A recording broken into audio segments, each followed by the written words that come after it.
And here we are, just as we promised, right back with the next match from the European Championship in Dublin.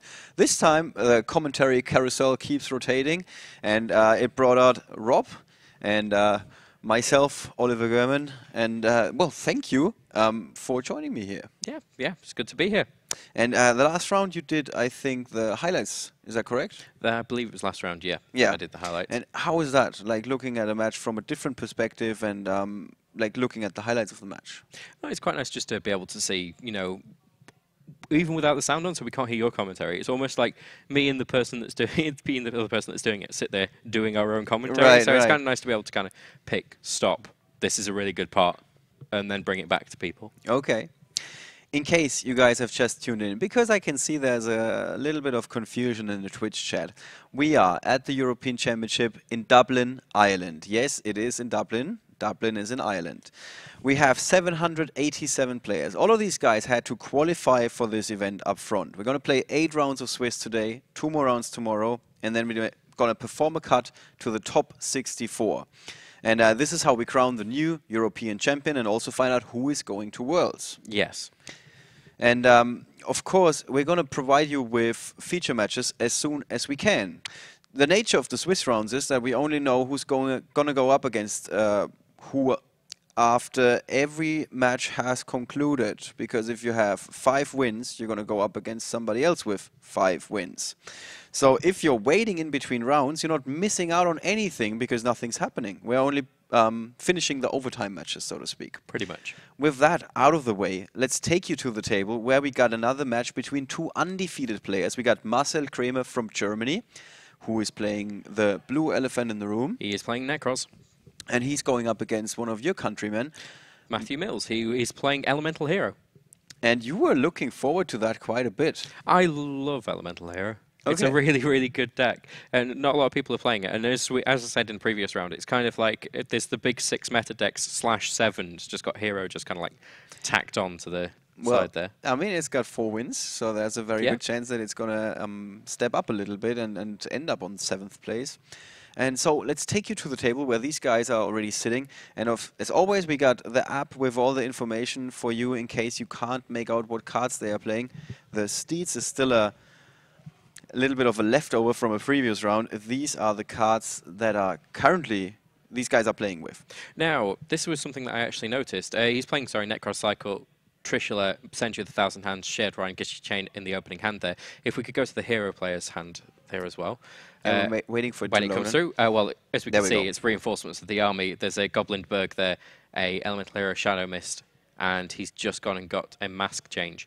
There was also an Oasis of the Dragon Souls, Mystical Space Typhoon, and Elemental Hero Bubbleman. Something that I noticed that Marcel's playing is he's playing the Gishki Chain, which is essentially a Pot of Duality, but only for ritual cards. But your opponent can't see any of the other cards that you're revealing. Oh, okay. So it's quite a nice little thing.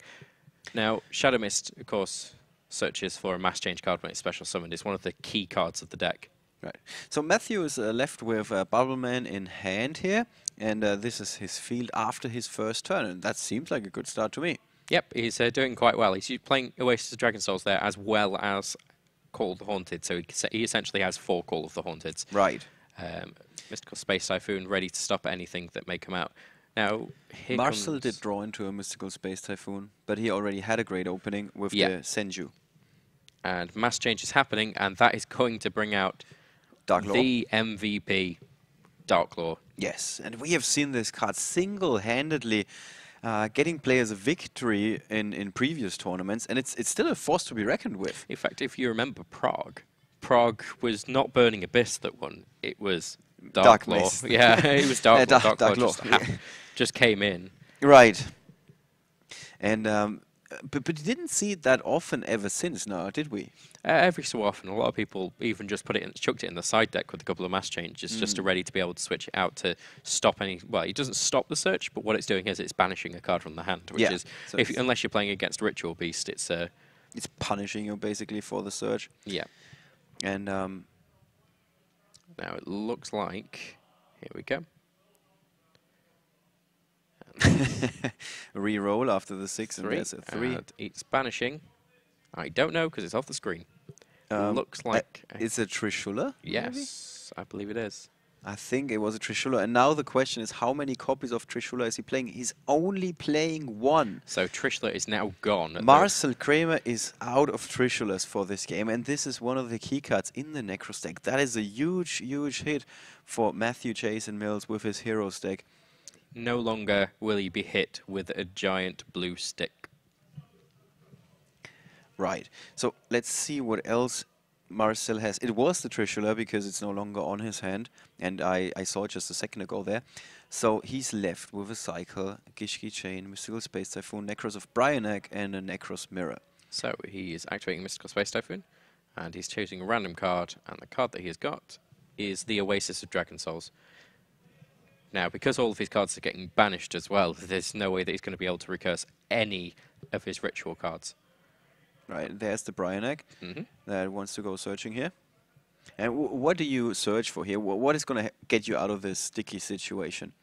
There's not a massive amount that you're really looking at the moment. I mean, what he really needs to do is just get something that's bigger than Darklaw out and then run it over. Or get a Unicorn out just to negate its effect completely. And Darklaw, of course, with 2,400 attack. Very hard to best in combat. Now, as something that we've said in previous feature matches, you obviously don't have to. They don't have to go to the graveyard, any of the Necros monsters, to actually activate their effect. So he's still able to discard the Brionac there and get his search. If we can have a look at his hand there. There we go. It looks like he got a Shurit. Shurit is going to be ready to bring anything out that he may get. Chain is a very good, is essentially a very good search for him as well. So he may very well get the card that he needs. Going on to Matthew's turn. And what have we got in Matthew's hand? We still have the Bubbleman and the Neos Alias. And we have a mass change as well. Mass change. So he can get something going here again. He can either get out an Acid, or I believe that Neos Alias is light. There we go. It is indeed, with 1,900 attack. I'm pretty sure that's Koga, or is it Anki? Could be Koga. And he's mass changing the Darklaw. Oh. You don't into Anki. See that often. Well, it actually just means that he can now special summon the Bubbleman overlay. Right. And he's got Blade Armor Ninja. So it actually means that he may very well be able to almost attack for game at this point. So the Blade Armor Ninja is going to do 4,400 damage. Yeah, very good card. And he's able to search a mass change as well. He can do it in the battle phase. Yeah. So he's literally going to mass change now. And did you talk about the Heroes deck yesterday? I don't think so. I don't think we did, no. As we said, it was the 6 meta decks with the 7th tacked on. Yeah. It's a case of he's... Yeah, basically you said this, right? The whole team is going to be thrown at you in the battle phase. Constantly. Basically what it does over and over again, it's literally, it's just mass change, mass change, mass change. It's because it's a quick play spell card. So if anybody blinked and missed what happened there. Yeah, exactly. Can you please repeat what just happened? Anki was brought out with mass change, attacking over, and also a Blade Armor Ninja was created. It detached so that Blade Armor Ninja was able to attack twice. Anki attacked over the Senju, I believe it was. When it deals damage, it actually lets you search for another mass change card from your deck and add it to your hand. So he attacked twice with Blade Armor Ninja, doing 4,400 damage, mass changed again, attack with Darklaw for the last little bit of damage, which is basically what heroes do. Yeah. And do you have to attack over a monster to get the effect of Anki, or does it not? I do believe it is. I think it's if you attack a monster. And deal damage. Yeah. Wow, that was a very explosive first game. And is that what we were to expect going into this match with Necros? Pretty much. I mean, as long as they can get an attacking turn, they're going to do this basically. And Darklaw is such a disruption for Necros because they may not even get the card that they search for. And also then they don't have any cards in the graveyard to let them search for more ritual monsters. It just completely screws with their game. Right. And now going into the second game, of course, what is Marcel gonna side into here? Does he have any cards that work extremely well against the hero engine? There's Jin Releaser of Rituals, which is going to be very, very interesting. There's another Shared Ride. Shared Ride would be a possible choice due to the fact that you've got Shadow Mist searching quite a bit. Breakthrough skill would also be a great choice, just basically stopping from Dark Claw from banishing any of your cards. And there's also a Lancia in there. Yeah, I just looked up the card text of Anki. It actually needs to destroy an opponent's monster by battle and send it to the graveyard. Okay, so that actually works out because he didn't have the Dark Claw on the field to banish it anymore. Yeah. So Matthew Jason Mills very much on the way to add a 5th victory. Yes, 5th victory. We're in round 5. I'm losing track. Things are happening so fast today.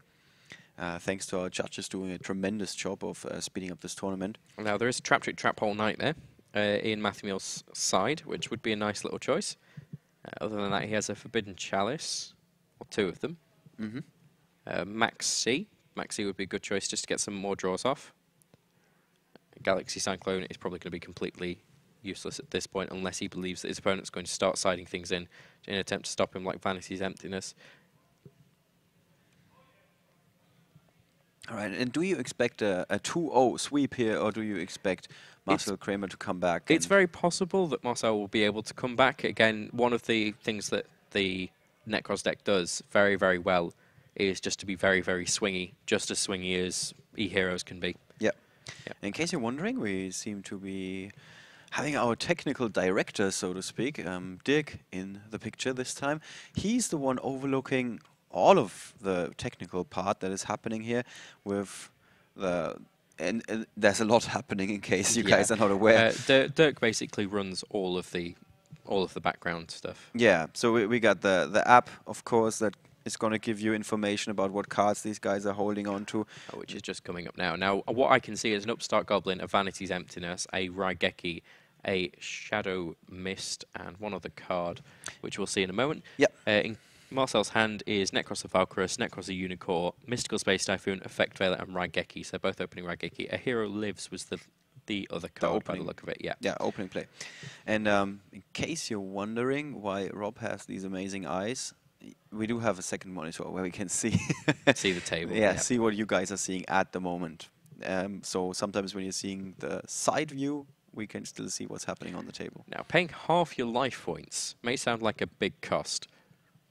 I think that's very hard to argue. Yeah. And especially when you follow it up with an Upstart Goblin. That reminds me almost of some OTK decks that want to have a maximum amount of difference between the 2 life points here. A bit of a hope for escape. Yeah. And a bit of reversal quiz with Fuma Shuriken. Do you agree with this investment so early on with the Elemental Hero Shadow Mist coming out? Yes, because he's sat on a Vanity's Emptiness and an Oasis Dragon Souls, so he's able to get back Shadow Mist. So he's going to be getting 2 searches of Mass Change. Okay. So he is currently primed to be able to get that. It looks like there's a Bull Blader coming down. Bull Blader, at the end of the damage step, he can destroy the monster. It's just straight up getting rid of it. One of the cards that is really helpful against the Chinlock. Yep. Now, the Shadow Mist actually got Effect Veilered as well. Oh, okay. Yeah. So while it's getting Effect Veilered in the graveyard. So it's just been destroyed. He's getting a Bubble Man to hand. All right, and he can bring it back, of course, with the Oasis of Dragon Souls. A card that is like a special version of Call of the Haunted. I would say slightly less useful version, but most of the time you don't mind the drawback. It's pretty much exactly the same. It's just that it makes it a Worm-type monster. Yeah, it's actually not a drawback at all in this, this particular deck. Pretty much literally exactly the same. Okay. Now, let's have a look at Marcel's hand. Yeah, there we go. His follow-ups. I think there is almost no follow-up. He's got a Mystical Space Typhoon and no search. And a Raigeki, but that's about it. He didn't necessarily have to use the Bull Blader there, but he's saving that Raigeki for something else. Now, what have we got in Matthew's hand? Raigeki, Shadow Mist, Bubble Man, and Book of Moon. Yeah, Book of Moon, the card that he just drew into. Book of Moon would be great against the Jinlock. There is the Oasis. Pretty much what it's for. So Oasis is bringing out Shadow Mist. Shadow Mist is probably going to get a Mass Change, and we are pretty much very, very likely to be seeing a Dark Claw hit the field now. Looking at his hand, it's very possible that he could do a massive amount of damage this turn. It's just depending whether he wants to extend. Well, knowing has another Shadow we Mist got in perfect hand. information, of course, knowing that Marcel is holding on to the Raigeki, just like Matthew is, there's a very strong chance that we're going to see a couple of swings in this game, really. And there's the Dark Claw. He's not going to make the risk. He's just going to make sure that he activates the Raigeki. And Oasis is going to the graveyard. As his Ball Blader. Now, Dark Claw should be able to get an attack through. Yep, just connected. 6,600 life points remaining for Marcel Kramer. So the initial difference, the big gap now becoming a lot smaller. Now, from what I can see, Marcel has not drawn into a ritual spell card at all. So hopefully this next card is for him. Otherwise, it's going to be a very short game. Now, can we just have a look at Marcel's hand? Absolutely. He did draw into a Necro's Mirror. Necro's Mirror. The heart of the cards did not fail him. Well, he doesn't have any targets for it, I don't believe. Yes, true that. I was just happy that he drew into something, but it seems like it's not super helpful here. What are his plays? He can get rid of the threat with the Raigeki, and that's his play. That is it. And that's what he's doing. Yep. So both Raigeki's gone. I don't think he's got a Mystical Space Typhoon for the Vanities, but yeah, that's about it. He sets it, and that's it, yeah. Yep, so what has Matthew drawn into? We don't know quite yet. We know that he has a Shadow Mist and a Bubble Man. Right, he's looking at his graveyard, which bodes well. So this game could very well be decided by one of the next draws. Yep, and now he got a Trap Trick Trap Hole Nightmare, which is, again, not going to make anyone too happy. Valkyrus, if it activates its effect, is going to be negated and destroyed, but that's only if it activates its effect, of course. Right. Now, down comes the Blade Armor Ninja to do the massive amount of damage that it can do. So suddenly Matthew in the driver's seat here, being able to push quite heavily. It's not going to be enough. Does he have another summon this turn? He has just normal summoned already, but he's getting the Neos Alias after detaching the Shadow Mist.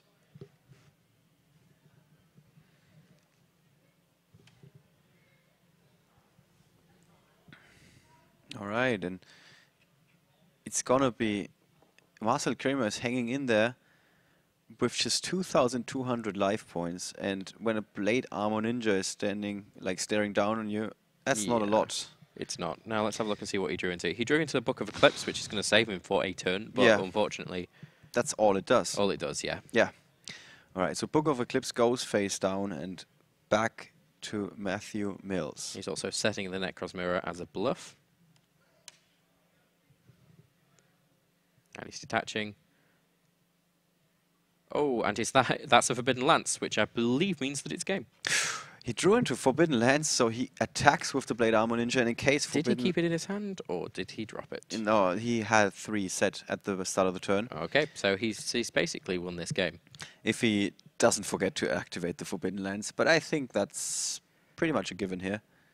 Now there's Book of Eclipse, and is he going to drop the Forbidden Lance? I mean, the question is... And Lance, yep. He lances, and Matthew, that is it. Jason Mills just completely destroying there. And he didn't even wait until he tried to attack to activate the Book of Eclipse, which would have helped even more. Right. He just literally... okay, he's playing Mystical Space Typhoon in Defiance. You've not beat me yet. Oh, there we go. It's done. Yeah. It's done. And he's attacking immediately. He actually Mystical Space Typhoon his own Necros Mirror. Again, I always find that that's one of the most admirable plays you can do. It's like, I've just kind of lost, but you know, it's okay. I can still do something. Yeah. And was it the correct play to activate the Book of Eclipse prior to the battle phase here? Although he does have 300 life points left, I don't know whether he believes that he can't attack. Is he in the last turn? Because he could have attacked with the Blade Armor Ninja, could he have not? Yeah. I mean, he did, but was the attack of the Blade Armor Lincher so low that he couldn't deal enough damage? Oh, it's effect and negated as well. Right. Oh, okay. Oh, wait, you mean that it would have been able to attack with the okay, so, with the alias? We got this wrong. So main phase 2, the other monster came down. Okay, it was main phase 2 that he played the monster. So it might be a little bit too early to celebrate if you're a fan of the hero deck. That's a Dance Prince of the Necros. And is that going to get him out of that situation? Possibly. Oh my. He's got the Necros mirror into the graveyard now, but I believe he's just saying go. Goblin Bird. Yeah, yeah, that is it. So he delayed the inevitable. In the end, it was Matthew Jason Mills and his hero deck clean sweeping Marcel Kramer's Necros deck. Pretty much. I mean, we celebrated a little too early there just because we didn't quite know it was main phase 2. But still, yeah, he was done at that point. Although Necros mirror wasn't really helping him there either, was it? No. There really just wasn't anything that he could do at all. So, how much of this game was decided by the draw of Marcel Kramer in the second game especially? Was it just a bad draw, or was it incredibly bad? Yeah, I mean, or was it that the hero deck applied a lock? Yes and no. It's more the fact that there wasn't really any searching that went on in the second game. Yes. It was just he drew into a hand that meant that he couldn't do anything. And as soon as Matthew realized that there was nothing that he could do, he just pressed the attack. Right. And that, of course, the correct decision here. And 2-0, very respectable finish. The first game showed us a little bit more what the hero deck usually does with these trade-ins or these tags, so to speak, in the battle phase. And of course, the Blade Armor Ninja, a card that we don't see every day in the side decks. Well, it's mostly extra decks, because you can only use it with warrior type monsters. Yeah. The only one that it's really used in that I can think of at the moment is Noble Knights, Heroes, and of course Tellers. And we don't really see that many Noble Knights these days. No, unfortunately not. It would be nice to see more Noble Knights. Yeah. With the right pilot. Right. So far it seems like the UK players are putting up a very strong showing this weekend. Yes, they're doing extremely well. I'm quite happy with the results there. Mm-hmm. And is Matthew Mills one of the guys that you had on your radar where you were like, yes, we need to watch out for this guy? Not necessarily, no. But it was just the fact that he came third in Berlin, I believe. So it was quite a nice thing to have there. Also, E-Heroes is a lot of fun to watch as well as actually play. It's usually over quite quick, but you know, it's usually over quite quick, but it's always entertaining to watch because you just see a lot of cards just kind of go bam, bam, bam, bam, bam, and then you win, kind of thing. Right, and did we have anything super special in Marcel Kramer's list with the? As I said, he was running Gishki Chain as an extra kind of search card. It didn't really pay off for him at all during that game, unfortunately. Was really missing out on the searches here. Yeah. But is it tuned to beat other Necros decks, or is it one of these Necros decks that is trying to take all comers? It's running Maxi and Shared Ride, which, as the interview that I was doing earlier actually said, was that you run both at the moment because then you're prepared for your mirror in the first game, and then you're also prepared for coming up against BA or anything like that. Right. Okay, we are a little bit behind the rest of the field, and we try to make up for that little bit of time. We're going to still have a quick interview with the winner of this round, with Matthew Mills, of course. And also we're going to revisit the highlights of the game, even though it was over in just a split second, so to speak. Yeah. So thank you so much, Rob. We're going to see you later again, as always. See you in a bit. And see you guys in just a second when we move over with Matthew Mills and have an interview.